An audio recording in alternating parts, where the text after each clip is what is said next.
Okay, welcome to the deep dive. Today we are plunging into the fascinating, complex, and let's be honest, often confusing political world of Thailand.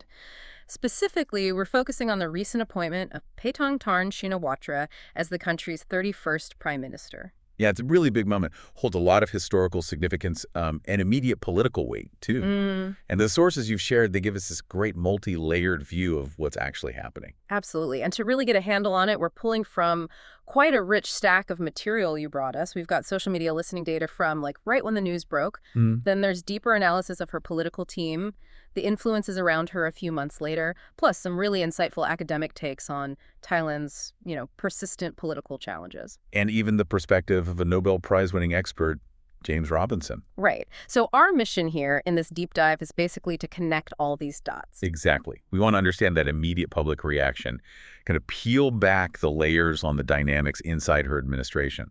And then zoom way out, see how these events fit into the bigger picture, those deeper structural forces shaping Thailand's political path, all through the lens of these sources. Okay, let's unpack this then. First up, the basics. The facts from the sources.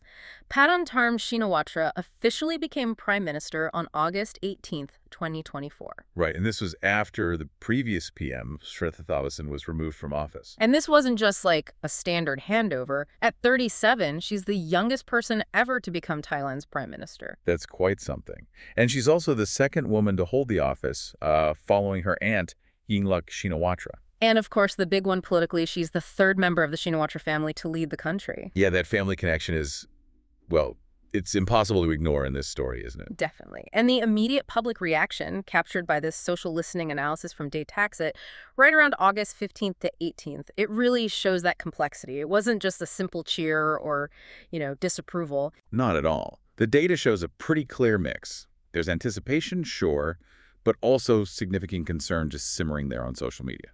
So what were people actually buzzing about the most? The analysis breaks it down. And the biggest chunk of comments, over 41%, wasn't even strictly about her at first. No, it was focused squarely on the policies Fizai had promised. Okay. And within that policy chat, what stood out? The digital wallet scheme. Yeah. That absolutely dominated. And the sentiment. Overwhelmingly negative, around 75% of comments. Mostly because people were worried, is this actually going to happen? How? Implementation worries. Exactly. Though, interestingly, the sources do note some folks were still holding out hope for it. What are other policies, like utility costs? Yeah, reducing electricity, gas costs, people were really in a wait-and-see mode there. Yeah. Sentiment was massively neutral, 85% neutral, which kind of shows they're interested, but reserving judgment. Makes sense. And soft power. That came up too. And here, the sources suggest a bit more positive expectation. Probably because of her previous role leading the National Committee on that. People seemed hopeful she could leverage that, maybe for tourism or culture. Okay. And the issue of drug problems? High expectation there. Often linked directly back to her father, Thaksin's past efforts, which, some people remember positively in that specific area. Right. And finally, on the policy front. Increasing incomes was a big topic. Referencing those promises like the 600 baht minimum wage, the 25,000 baht graduate salary. There's that quote in the sources that captures the hope, isn't there? Have enough to eat, enough to spend, dignity and pride. Yeah, that really sums up the aspiration. But alongside that hope, which is tied to the family's sort of economic legacy, about 5% of comments expressed pretty clear skepticism. Like, can she actually deliver this? Okay, so policy was huge, but the second biggest topic, over 35% of comments, that was about her credibility and suitability. This is where the criticisms really come through. Oh yeah, this is where you see the frustration boiling over. A major point was this feeling that few Thai had broken promises, especially about the alliances they formed after the election to get into power. The sources mention specific phrases people use. They do. Things like few Thai backstab the people. And the use of the strawberry emoji, which apparently signifies like dishonesty or untrustworthiness online in Thailand. Wow. Okay. What else on credibility? Concerns about her age, her relative lack of political experience compared to some others. The sources noted these analogies people were using, like needing a novice monk as abbot or even a nun as abbot. Implying she wasn't seasoned enough for the top job, in their view. Pretty much. And then, predictably, the Shinawatra family influence question. Critics pointed out Futai wasn't the #1 party after the election. They question the legitimacy of the whole process that led to her appointment. So for some, she's seen more as representing her father than as an independent leader. That's the perception highlighted in the sources, yeah. For some critics, definitely. Okay, what other themes popped up in that initial reaction? Political stability was another significant one, almost 18% of comments. Given Shweta's removal, there was immediate anxiety. Is the PM position itself vulnerable? Could she face the same fate? And that ties into worries about Thaksin's influence. Directly, concerns mentioned in the sources about his role in her governance, and also potential risks around her own asset holdings, stuff that could theoretically lead to disqualification later on. And a smaller group just focused on the economy. Yeah, about 6% or so kept the focus squarely on the bread and butter issues, economy, livelihoods, and just the need for national peace and stability for things to get better. Now, you mentioned a fascinating detail from Facebook reaction. Oh, right. This was really interesting. On posts about her appointment that got high engagement, the laugh reaction was unusually high, averaging 29%. Which is weird, because usually Lake is the easy click. Exactly. So the interpretation in the source is that this laugh probably wasn't genuine amusement for many. It might have been a sort of coded way for people to express negativity, distrust, maybe even mockery, without having to write explicit criticism, a kind of safe dissent online. That's a really telling insight into how sentiment works online there. Okay, so that's the immediate snapshot. But to really understand what's going on, we need to look deeper, inside the government itself. The sources give us a look around 4 months in, December 2024, focusing on her inner circle. Right. This is the period where the sources say she was focused on trying to produce results, get some wins on the board. But it's also when her father, Thaksin, was very visibly active in what one source calls the mass game. And Thaksin's presence, it's described as a huge factor, isn't it? Undeniably. The sources portray him being seen in different ways by different people, a spiritual leader, an honorary advisor, or even implicitly as the real PM by some observers or critics. There's a quote from Shinawatra. Yeah, he says people aren't just seeing a shadow, they see Thaksin himself. And he also highlights Thaksin's, quote, world-class experience and network, something supporters really value. But that feeds directly into the criticism we heard earlier. Absolutely. That perception of Thaksin speaks, government acts. It raises questions about her own authority. The counterargument presented is, look, father-daughter discussion, even in politics, is normal. The real focus should be on the results the government delivers. So who makes up her support structure? The sources detail different teams. They do. First, there's the advisors team, sometimes called Ban Fitsanaluk. Interestingly, the source notes their average age is 64, so quite a bit older than her. Any key figures mentioned? Surapong Subongli, known as Dr. Liab, is highlighted. He seems influential on big policies like soft power and the continuation or upgrade of that 30-bet healthcare scheme. Okay. Then there's the secretarial team. Yeah, linked to Banchan Songla, described as being trusted by both her parents. Dr. Praman Lertzeridej, or Dr. Ming, holds the key post of permanent secretary to the PM, sometimes seen as a kind of little PM, managing the administrative side day to day. And her personal secretary handles the schedule, that sort of thing. Right. Plus, there's a dedicated communication team. Government spokespersons like Jiraporn Sintuprai and Jiro Hongsup handling state media, public messaging. And the party Futai has its own comms efforts, too. Yeah, the Futai Academy, producing content, an on-screen team using state TV channel, NBT, and social media, getting the message out through multiple channels. And finally, the political team. Phumtham Wakichai is named as a key coordinator, sort of general government manager. There are legislative liaisons, too. And Nadawitsaikua, as we mentioned, leading that mass game mobilization, grassroots connections. This mass game seems pretty central to Thaksin's strategy based on the sources. It does. His visits to strategic provinces are seen as having short-term benefits, maybe distracting opponents, pushing for quick policy results, but also long-term goals, rebuilding local support bases for future elections. And linking his populist image to current policies. Exactly, what the source calls the policy game. Trying to generate excitement for current policies by reminding people of his past perceived successes. There's a quote from him saying stuff like, "I'm back," urging people to help Futai win back seats next time so they can fully implement policies to, quote, "shub-chuit, revive livelihoods." Within all this, how do the sources describe Paitumtarn's own style, her approach? Nadawitsaikua is quoted describing her stated style as approachable, open to listening to different opinions, young or old. The expectation seems to be that delivering actual results over time will build her own leadership image, her credibility. And she's accessible. Apparently so, yeah. Mentioned being reachable via line and phone, capable of handling multiple inputs. The idea is results will speak for themselves eventually. Okay, so we have the public view, the inner dynamics, but the sources really push us to zoom out further. Look at the deeper structural issues in Thailand.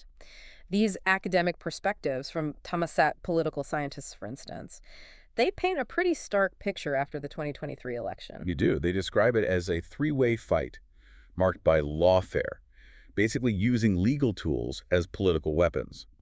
And they talk about this fragile coalition government built fundamentally on distrust between the parties. There's an irony they point out. Yeah, that politicians are using these constitutional checks and balances, which were maybe designed to limit majority power, but they're using them against each other, which just ends up creating more instability, not less. And this leads to a core concept they explore, doubly licensed democracy. That sounds quite academic. What's the basic idea? It's essentially this idea that to hold real power in Thailand, you don't just need one license, the people's vote, the mandate from elections. Okay. You need a second license. That's approval, or at least tolerance, from the traditional established elite powers. And the problem with that is? The problem, as these academics see it, is that it separates power from accountability. If you need this second unelected source of legitimacy, then the people holding real influence might not be the ones directly accountable to voters. And elected officials might have the title, but maybe not the ultimate power to act. They point to past incidents where figures with perceived elite backing seemed immune to consequences. So it challenges the whole idea of representation. They also mention deep dual sovereignty. Which reinforces the same idea, that significant power seems to lie with unelected figures operating somewhat outside the formal democratic system. And the current government coalition formed after 2023, how does that fit in? The academics argue its very foundation is shaky. It's based on negative agreements, like the major parties agreeing not to touch certain sensitive issues, like Article 112 concerning the monarchy. So no shared positive vision. Exactly. No real joint political project they all believe in, which makes the whole thing inherently fragile, built on mutual distrust. It's a coalition, they argue, that was formed partly out of needing that second license of elite approval, perhaps more than just reflecting the direct will of the voters from the election outcome. The academics also give some historical context, contrasting big house democracy with big party democracy. Right. So big house refers to the older style, where parties often relied on powerful local figures, these chaupor or strongmen. They built power through patronage networks, working alongside the bureaucracy. Kind of localized power bases. Yeah, but the sources argue Saxon's era ushered in something different, big party democracy. This was more centralized, focused on competing nationally with policy platforms, aiming to be directly responsive to the broader population, trying to move away from just local patronage. Some saw him aiming for a model more like Mahathir in Malaysia or Lee Kuan Yew in Singapore, centralized, policy-driven. Which brings us to their description of the current situation as messy. Exactly. Because after the 2023 election, you had this new political force emerge, pushing for quite significant reforms. And this was seen as a challenge, maybe even a threat, by the established powers. So they teamed up. That's the argument. Elements of the bureaucracy, the old big house networks, and the big party element, Futai, under the Shinawatra network, formed a temporary alliance against this perceived reformist threat. The sources call it the Green, Blue, and Red Alliance. But critically, it's temporary and lacks a shared goal. Precisely. They united against something, but they don't have a common positive vision for the country. And according to the academics, that inevitably creates internal conflict and instability within the coalition itself. And the big house element is gaining influence. The sources suggest yes, particularly over the Senate, which they can then use to potentially interfere with independent organizations. All this fragmentation, this lack of strong, unified leadership, it contributes to this confusing, unstable political state. And the academics think this messy situation is likely to persist for a while. So if we boil down that academic view from the sources, it's basically two major networks, Thaksin Futai and the traditional elite, locked in this uneasy, distrustful alliance. And meanwhile, the older big house players are trying to leverage the situation to increase their own influence, making it a complex, three-way struggle. That captures the essence of their analysis, yeah. It's a system deeply shaped by history, by these underlying power structures, and a current conflict that makes stable governance really, really difficult. Okay, now let's bring in that outside perspective. James A. Robinson, the Nobel laureate, co-author of Why Nations Fail and The Narrow Corridor. He shared his thoughts around May 2025, with economic warnings kind of swirling around Thailand. Right, like Moody's negative outlook, lower IMF growth forecasts providing context. Robinson sees elements in Thailand of what he and his co-author call extractive institutions, systems that tend to benefit a narrow group rather than the whole society. He points to the military specifically. Yeah, their continued involvement in politics, their apparent fear of deeper democracy. He also mentions the role of traditional institutions like the monarchy, suggesting a need for, ideally, a national discussion about these roles, while fully acknowledging how incredibly sensitive and difficult that is in the Thai context. And he uses this specific term from his book, The Narrow Corridor, to describe Thailand's state, a paper leviathan. What exactly does he mean by that? Okay, so a paper leviathan, in their framework, is a state that looks strong and capable on paper. It has all the formal structures, laws, institutions, ministries. Looks impressive. Exactly. But in reality, these laws and institutions are ineffective or weakly enforced. And crucially, this goes hand in hand with a weak civil society. People find it hard to organize effectively, to push back, to demand accountability. And what keeps it stuck like that? Robinson identifies clientelism and corruption as the key mechanisms. These practices fragment society, he argues. They make collective action really difficult. They prevent both the state and society from getting strong enough to challenge each other in a productive way, which is what you need to move towards more inclusive institutions. Keeps things in this kind of low-level, weak equilibrium. But he does offer some, relatively speaking, good news. He does. He stresses Thailand isn't a failed state like Somalia. It's also not a highly repressive despotic state like China or Vietnam in his institutional view. He places as being within or at least near what he calls the narrow corridor. That's the desirable space in his theory. Yes, it's that crucial space where the state is strong enough to function and provide order, but society is also strong enough to hold the state accountable. They kind of constrain and empower each other. He notes Thailand's development level is comparable to places like Argentina or Colombia, suggesting the paper leviathan description fits that kind of middle ground. He also made a striking comparison with South Korea. Right. A really powerful comparison. Both countries were at similar development levels decades ago. But South Korea, he argues, took this massive leap forward. Why? Because its military got out of politics back in the 1980s. Allowing inclusive institutions to grow. Precisely. He suggests the key difference might have been the mindset. The South Korean military didn't see itself as having a permanent right to rule. They were focused on national development. He implies the Thai military has been much more reluctant to fully withdraw. What about this idea of needing a good leader? He avoids the term strongman. Yeah, he acknowledges that exceptional leaders focused on development, like Lee Kuan Yew in Singapore, can be incredibly valuable. Though, yeah, Singapore had what he calls an easier problem, smaller, maybe more homogenous. But the real challenge is, how do you consistently find leaders like that? It's luck, basically. Pretty much. So he argues that historically, democracy, even with all its flaws, its messiness, sometimes electing poor leaders, is actually the best long-term mechanism we have for selecting leaders who are ultimately accountable and more likely to care about the public good over time. Because authoritarian growth often doesn't last. Right. He sees growth under authoritarian regimes as often being extractive and temporary. The transition to democracy, he argues, is key for sustained inclusive success. He points again to South Korea and also Taiwan. And his take on Thailand versus Vietnam, institutionally speaking. From that institutional perspective, Robinson actually sees Thailand as being further along the path towards potentially inclusive politics than Vietnam, despite all of Thailand's current obstacles. He views Vietnam's growth model as primarily extractive. For Thailand, he believes the future really hinges on building those genuinely inclusive institutions. So how does a country like Thailand move towards or stay in that narrow corridor, according to his analysis? What's the prescription? His answer is pretty clear. Fight clientelism and corruption. Head on. This means strengthening the state, yes, but strengthening it for the public good, not just for elite benefit, reforming systems, stopping the misuse of state resources for political gain. Like what specifically? Things like improving government procurement processes, stopping the practice of handing out state jobs or benefits in exchange for votes, reforming campaign finance laws, tackling those root causes that fragment society. But he admits this is incredibly hard. Oh, definitely. He acknowledges the huge obstacles.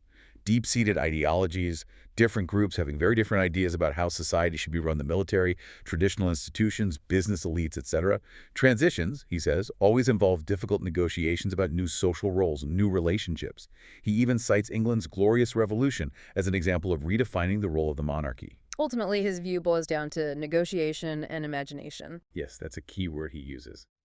Daring to imagine a different, better future for the country. Believing change is actually possible, and potentially building what he calls a broad coalition, a wide group of people from different sectors who could effectively challenge the existing power structures that benefit from the status quo. So face the tough reality, but don't lose the ability to envision something different. Exactly. His final thought in the sources is that Thailand seems stuck in this cycle of conflict. The way out isn't for one side to just completely crush the others. It's about finding ways to adjust perspectives, to reorganize relationships.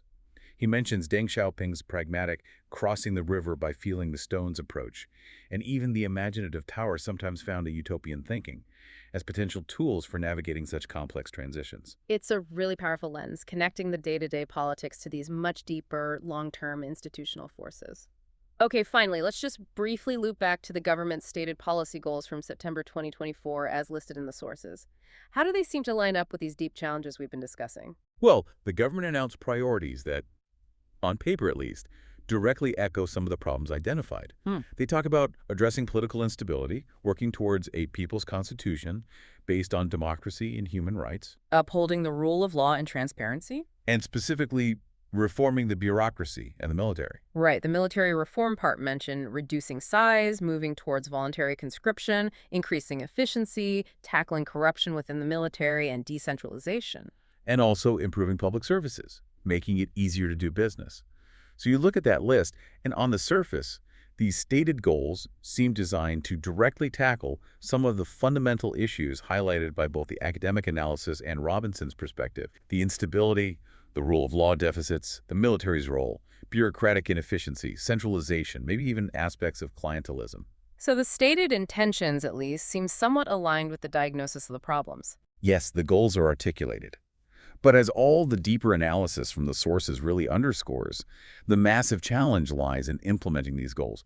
Can they actually do it within those complex structural realities, the entrenched power dynamics, the deep-seated distrust, the clientelistic networks, and what Robinson calls the paper leviathan nature of the state itself? That's the billion-dollar question, isn't it? Absolutely. This deep dive has given us such a comprehensive picture, weaving together these different threads from the sources. We started with that immediate public reaction on social media, that complex mix of hope and really deep-seated criticism. Then we explored the intricate political ecosystem around the new prime minister, her key teams, the very prominent, influential role of her father. We delved into that academic analysis, exposing those fundamental structural issues like the doubly licensed democracy, the clashes between big house and big party politics, and this resulting messy, unstable political state. And finally, we absorbed that international perspective from James Robinson, framing Thailand as this paper leviathan, grappling with clientelism and corruption.